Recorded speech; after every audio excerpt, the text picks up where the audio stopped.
Mos e injoroni, pjesa më e madhe e njerëzve nuk e lajnë këtë pjesë të trupit. Ekspertët shëndetësor u bëjnë thirrje njerëzve që duhet i kushtojnë më shumë vëmendje këmbëve dhe t'i pastrojnë ato me sapun të paktën një herë në ditë.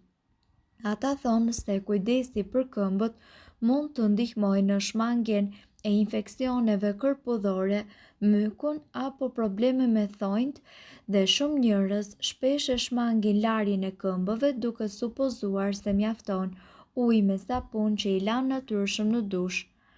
Gjithashtu ekziston edhe një grup njerëzish të cilët janë aq të rrëmbyer nga këmbët saqë nuk mund t'i shikojnë të tyret dhe lëren më t'i lajnë, por dermatologët këshillojnë edhe pastrimin midis gishtërinjve dhe tharjen e plotë të këmbëve përpara se ju të vishni çorape dhe këpucë.